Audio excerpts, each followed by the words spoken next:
Hello and welcome back to live coverage of the Apex Gaming $5,000 Modern Open here in sunny Caldwell, Ohio. I'm Todd Tandy Anderson, joined by Ross Merriam. Say hi, Ross. Hi, Ross. 4 rounds down, 3 more of Swiss to bring it, and 3 of top 8 all coming at you in the next few hours. So don't move from your seats. We got a pretty big one here for round number 5. Ross, why don't you give us a rundown of what we'll be watching in our feature match area? So we have 8 players right now who are undefeated. 7 of them are 4-0 without any blemish. One of them is 3-0-1. That player is James Mangus, who we will be watching this round playing Orzhov Ketramose against one of the 4-0s, Slavisa Tasanovic, on Dimir Murktide. And Tasanovic's list is very interesting. This is a more current build of Dimir Murktide than one players might be familiar with. He's playing a couple copies of Tomio Inquisitive Student, not playing any sort of Unearth Abhorrent Oculus package, and also playing a couple copies of Kaito Bane of Nightmares. So this gives him a lot more sources of direct card advantage. Kaito also great at pressuring. I think it lines him up quite well in this mid-range mirror against the Orzhov Ketramose deck. I also see 2 copies of Dismember in his main deck. Well, that one's going to come in. That one's going to come in hot and heavy here. James Mangus's Ketramose he's playing the Orzhov Ketramose deck, and that thing's got indestructible, so you need to minus it or exile it. And Dismember has started to see a lot more play, specifically because of how well it lines up against Ketramose. Yeah, I love the look of Tasanovic's build. I think these Psychic Frog Murktide decks have been underrated for a little while. Their recent numbers in regional championships and other modern events is quite strong. So I am not surprised to see somebody doing well with it today. And we'll see if he can continue the run and get to 5-0. All right, well, the players are situated in the feature match area and ready to go, and we are too. So let's head on down for round number 5.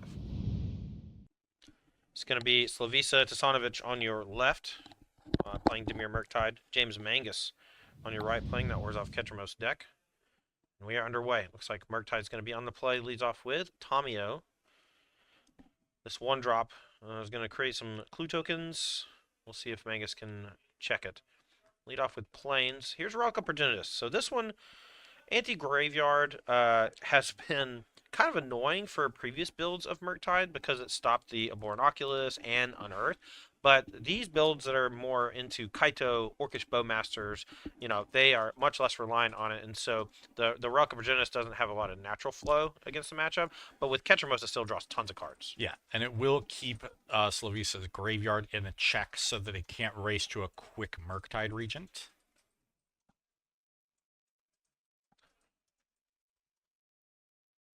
All right, so going to get a clue token. The land's going to get eaten.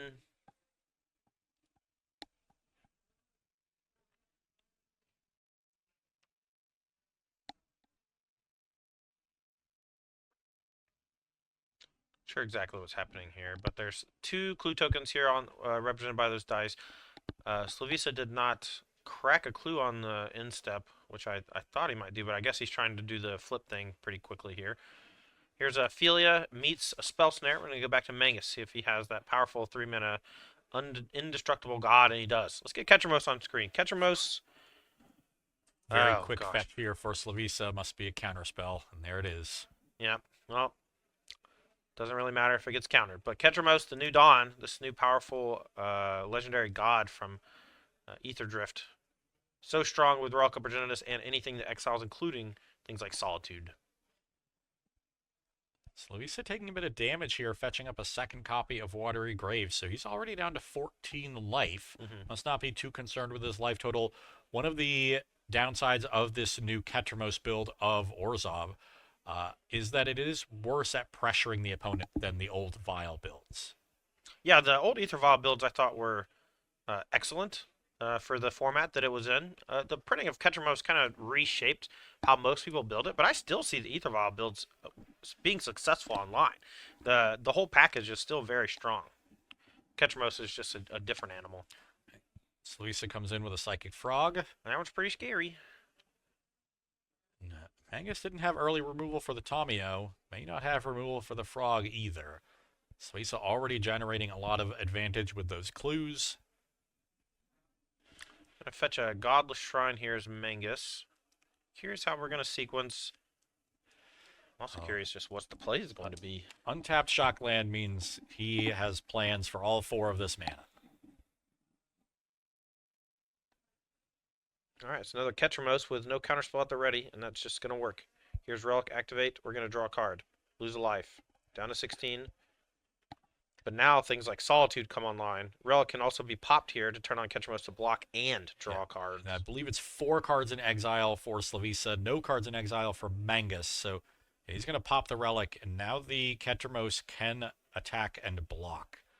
Mangus will draw 2 cards off of this since Relic exiles as part of the cost, so that will trigger Ketramose with its ability on the stack. Then the graveyard gets exiled, and that will trigger the Ketramose again.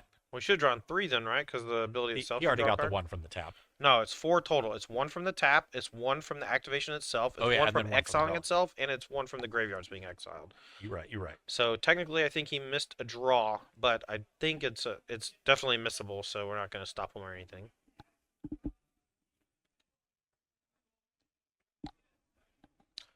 All right, Ketramose online can attack and block. We'll see if Slavisa is able to find one of those dismembers. We're going to lead off with, looks like Preordain, 1 top, 1 bottom, so probably a good one, or maybe just more dig. No, with the Relic, it's hard for Slavisa to jump the Psychic Frog above the Ketramose. We'll have to discard 2 more cards after this Preordain. Looks like that's what we're going to do. Discards a Murktide Regent and Spell Snare. And now we exile them. And now this doesn't draw a card off of the Ketramose because that only works on your own turn, but we are going to go in the air. We're going to get another clue token. Psychic Frog's going to deal 3 damage, and then Slavisa's going to draw a card, make us down to 11. And now, between Preordain, Draw Step, and the Psychic Frog trigger, that's 3 cards for the Tamio that will transform. Oh, it's so shiny. It's blinding.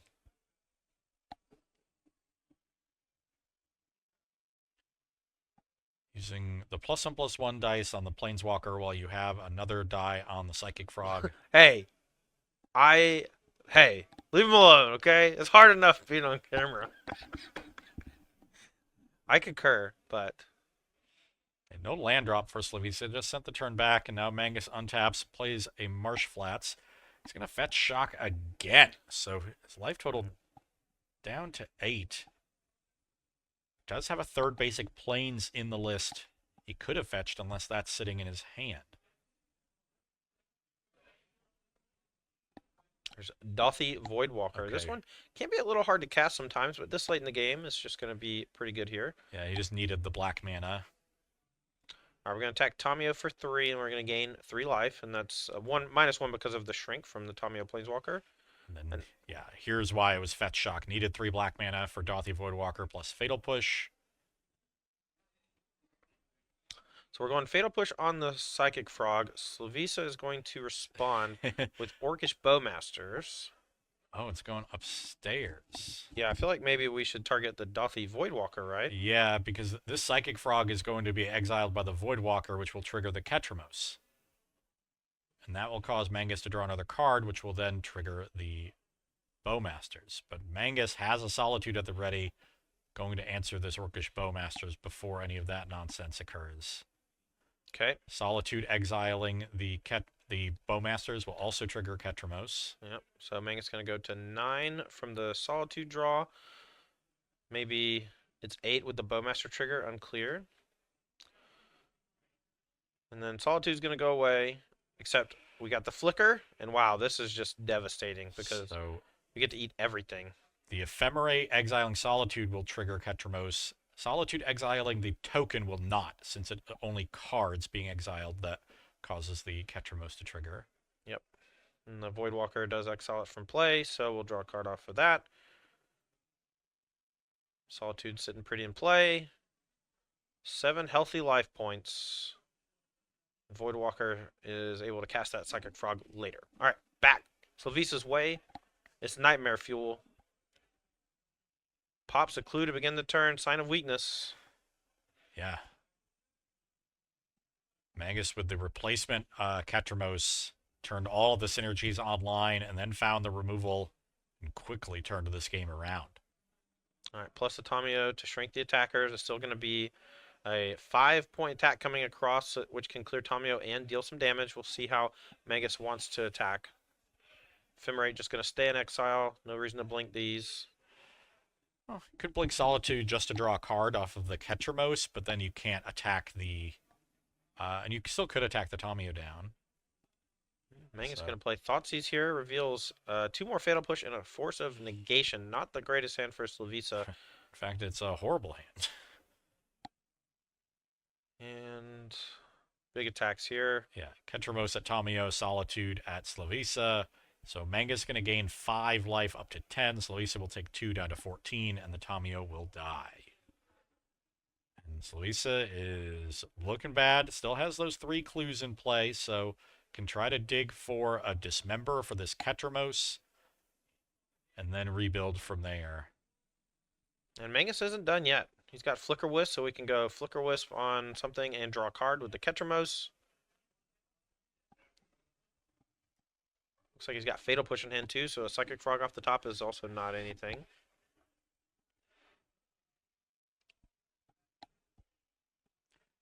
Looks the Ketramose. That will still trigger the Ketramose. Yeah, and then it'll come back on the end step.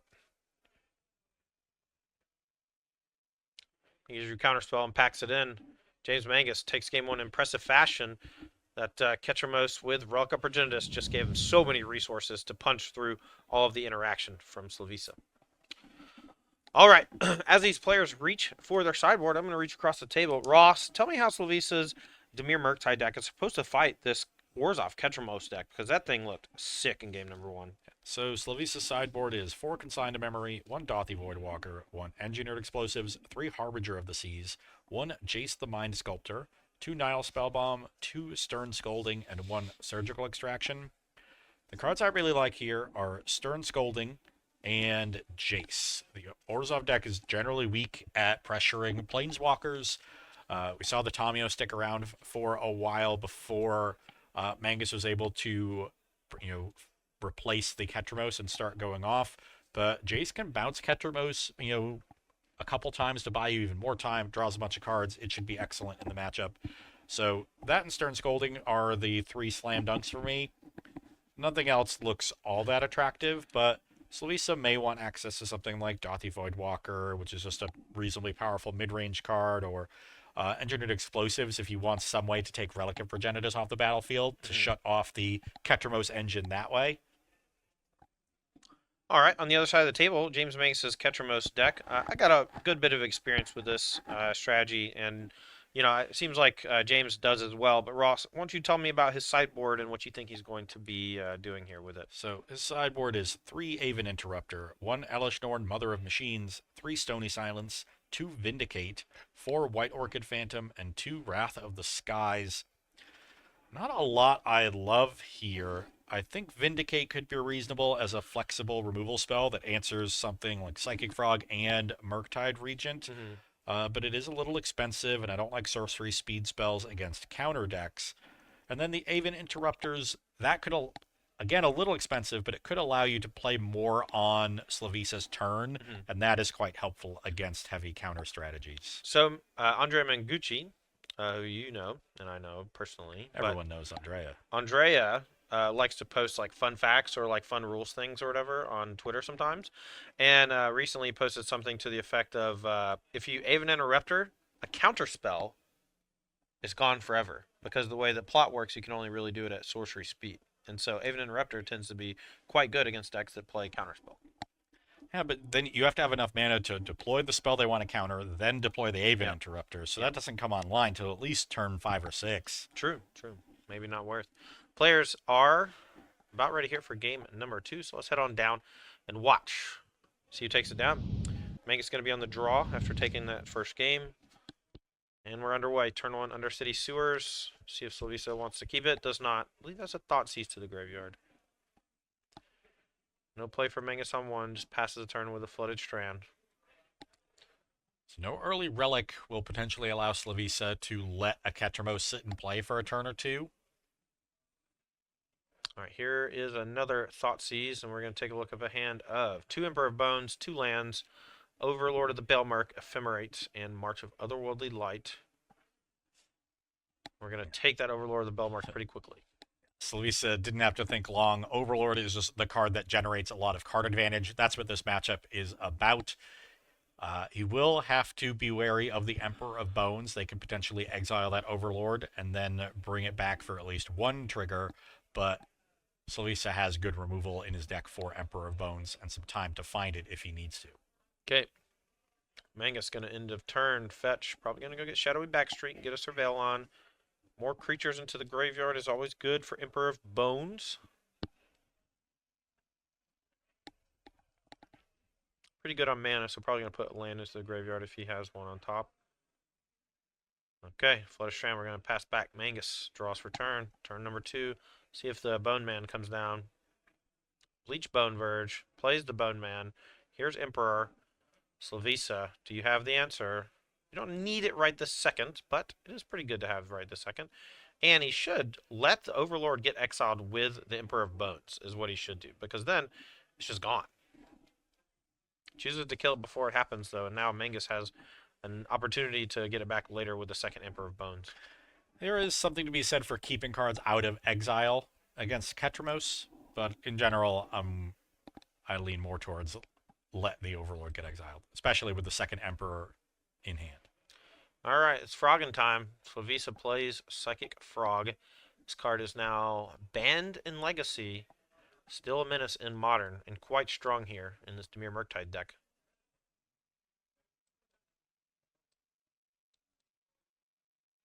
Considering maybe playing a land versus holding a land. Mangus draws for turn. Here's Surgical Extraction. So it looks like we're probably going to be targeting the Emperor of Bones.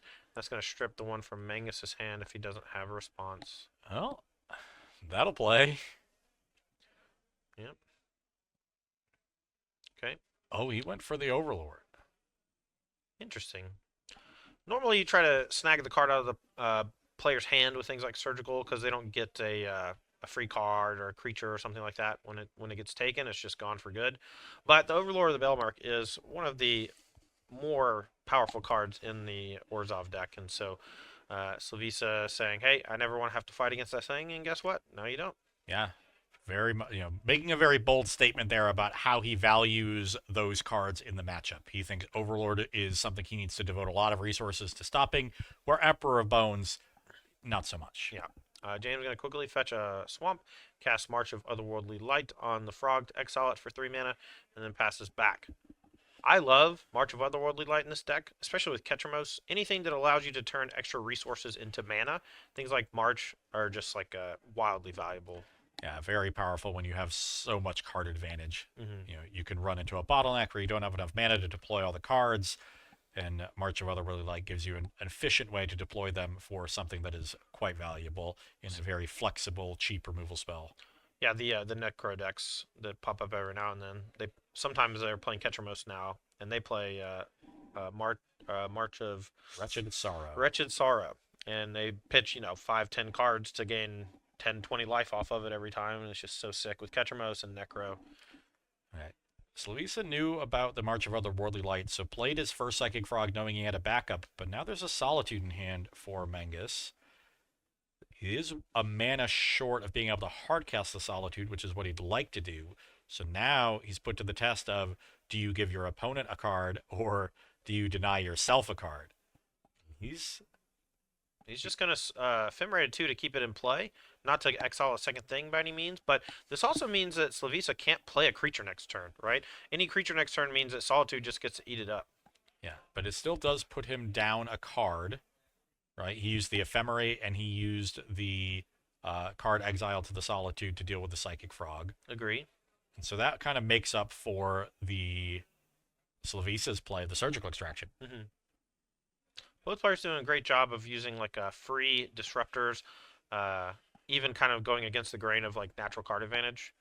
Another Relic of Progenitus for James. This Solitude's getting some beatdown on. Yeah, a lot of aggressive trading here, but the players aren't making a ton of land drops, so they both still have a reasonable number of cards in hand. You're right, the Solitude represents a lot of aggression for Mangus because Slavisa doesn't have a lot of good answers to it. Yeah, most of the removal is going to be like Fatal Push, Orcish Bowmasters. Often they play 1 or 2 2-mana removal spells, but I don't see that many over here. Yeah, there's the 2 Dismembers that we mentioned earlier that generally you'd want to save for Ketramose in this matchup, but may need to use one on a Solitude here if he finds it. Slavisa down to 7 life here from the Solitude. now fetching for an Undercity Sewer, is going to dig for an answer. I think his ideal answer would be an Orcish Bowmasters. You point the trigger at the Solitude, then block with the Orc army. You still have the Bowmasters itself in play. So that's likely the number one card on his list. Could also find a Psychic Frog and just say, if you don't have removal for this frog, it's bigger than Solitude. All right, quick fetch. So fourth mana source here. Is this the Jace from the sideboard? That'd be kind of hot. Angus can kind of counteract a bounce effect if he has a second Ephemerate here. There it is. Oh, it's a Kaito. Okay. So this can lock down the Solitude while Slavisa digs for another answer. All right, 2 stun counters. We saw a lot of Kaito yesterday in Standard, and now seeing it in Modern is pretty indicative of how powerful it really is. You know. So without another threat on board, Mangus pops the Relic on the end step to dig for another creature, see if he can find it, and he does not, just passing the turn. Could have Ophelia, though, on Slavisa's turn. So now Slavisa going to get to attack with this Kaido and then can zero, start drawing cards. It also has hexproof right now when it's his turn in a creature, and so Mangus is going to have some trouble actually killing it without attacking it.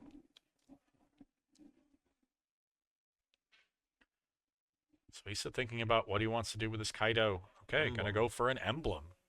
Interesting. With Mangus at 24 life, you would think the pressure is not that valuable, but maybe Slavisa wants to give himself the option of -2ing again next turn.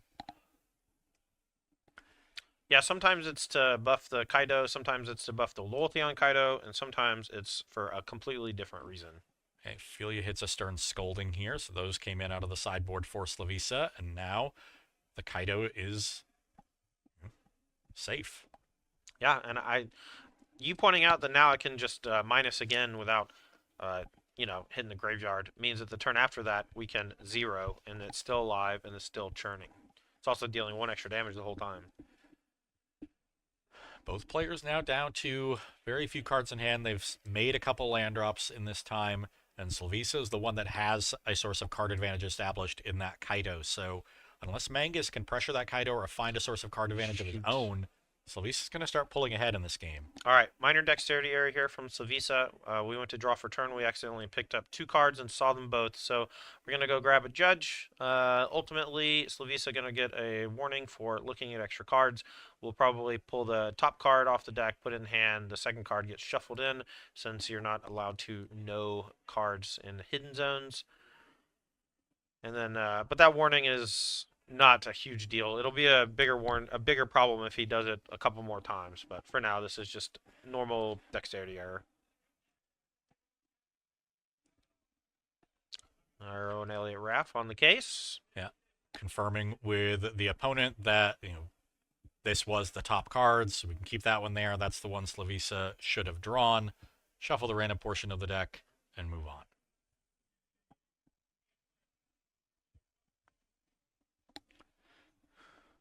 Okay. All right, so back to Slavisa's turn, and he'll get the appropriate penalty, but no harm, no foul, and we'll keep on moving. Kaito turns into a creature. Are we smashing? We're Lock down that Solitude again. Get in for 4, so Mangus down to 16. Slavisa with land 6, man. Is this a Murktide Regent? Looks like. Yeah, we're gonna pay the full 6 and just exile one of the 2 cards in graveyard. Since the other's a land, it doesn't help buff the Murktide.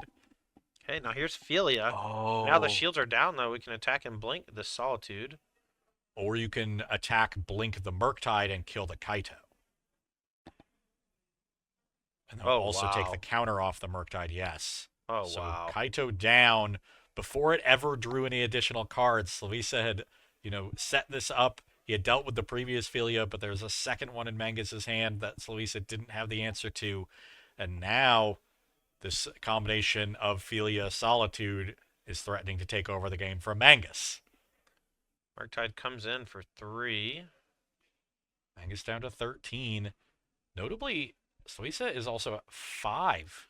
Yeah, and out of cards, too. So we're going to go back to Mangus We get to attack Flicker of the Solitude. That'll eat the Murktide Regent. Take 2 down to 3. You'll gain 3 on the end step, but we got a lot of time before then. We're going to play a Boggart Trawler just to get some more pressure down, and now we're threatening lethal. Yeah, the Filia will get a counter since it blinked Solitude, and now Slavisa is at 6, but any 2 of these 3 creatures is lethal. All right, James Mangus takes it 2-0 and moves to 4-0-1. Slavisa moves to 4-1. Both players still alive in the event.